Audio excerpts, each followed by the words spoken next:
Yeah, so all that garbage that was going on in my head, I suddenly realised had gone off somewhere too. So, you know, the thought was that, oh my gosh, you know, it's in the baggage at the back end of that plane and it's off to oblivion. You know, it's not my worry anymore. Yeah. So the next retreat, did you come lighter to that retreat? I mean, you came lighter in weight, but did you come lighter in you? I know you still got lots of learning out of it. Yeah, I think because, you know, the second time round, you know, because I got rid of that lot of garbage, what you actually don't realise is it's like the onion. Peels another only the layer, that was only one layer. So of course then you go through the next challenge and you find other issues coming out of this smaller person, and off comes the next layer. So you get to the retreat. The thing that you've done really nicely is that they're two of my favourite holiday spots in New Zealand. Yay!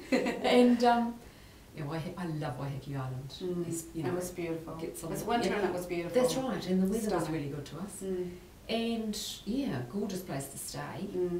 You know, so I was sort of semi-organised for a nice, I mean, I knew it was hills and bushwalks and things, hills and beaches really, isn't it? It's lovely. I didn't know what I was in for because I knew kind of what maybe the program would have been, but I was a different person to the person that went to the first one as well, so I had more knowledge. So you were probably expecting the similar program, but you to be different within that program, so hopefully we gave you unpredictability. Yes, you did. Good. Although one of the things I learned was the day we did the mountain run and the 500 burn. Yeah. I had the morning on the beach with you, which was the new learning curve for how to burn calories in a hurry. Well, actually how to speed it up. I found it quite interesting, especially on the beach. It was actually in the sun coming up. It was actually quite a nice place to do that. And same thing is that you learn to count your steps because you can't count the time unless Phyllis is within earshot yelling out, walk, run. And then as the day wore on, I noticed that my calories were actually ticking over, like every time you looked. Gives you a massive head start. Yeah, it did. And then I did the mountain run with Ray, which was the 40 minutes or whatever it was, of doing, and you know, that's when my exercise bogey hit me because he did something to me that I thought was quite unfair, and I swore at him, and I'm sorry, Ray. He would have taken it. And yeah, well, I used some of Linda's words because I learned them from her. And Linda's a challenger and a retriever. And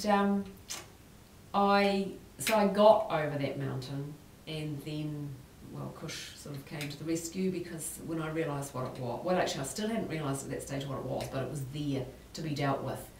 And I couldn't deal with it because I didn't know what it was, but eventually it did come back to me before the day was out. So that was fine. Calories are still ticking away. Then of course we did the 500 run in the evening, and of course it rained, so he put us in the gym, and I'm not good in confined spaces, and I'm not good in the crowd or, you know, going en masse or whatever. And when I realised there were people outside and I could go and do something out there and do something different, I sort of just dawdled away on my own, had some more thoughts. You're lucky though, because there are lots of people who have the reverse of you and think everything they do has to be in a gym. Oh, okay. And, you know, confine themselves to a confined space, whereas, you know, your ultimate is to be outside and on your own, so it's great. Well, you get a lot of thinking done when you're out there. I don't use the iPod, I replay, you know, just sort of sitting around or maybe doing some handiwork or something. Yeah, but I find it's a good time for thinking. You know, you get the clarity in your head about whether it's personal issues or family issues, work issues, all sorts of things you can sort out there. So my claim to fame was that if Ray hadn't made me restart my watch for the 500 count, I would have ticked over, I think it was 4,200 calories for the day. Yeah.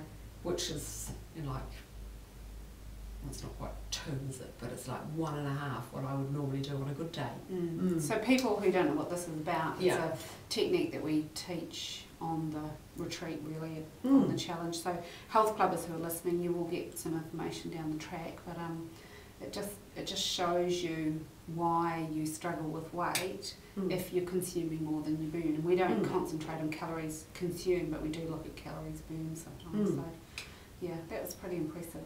4.2 is a huge amount of calories to burn in a day, so I can still see you coming in. I've done it. Counting up, showing your watch, so that's great. So yeah, Oh, that's great that both retreats were different experiences, but you still got things out of them. Yeah. And I think the other thing is that there's always different people there as well. Like there's the core of those that were on the first one that did come back to the second one. Yeah. But with the other people around and the factors of what they bring to it as well, because everybody's got a story to bring. Yeah, something to offer. Yeah. And a little tip and hint about something they do or how they've done something or...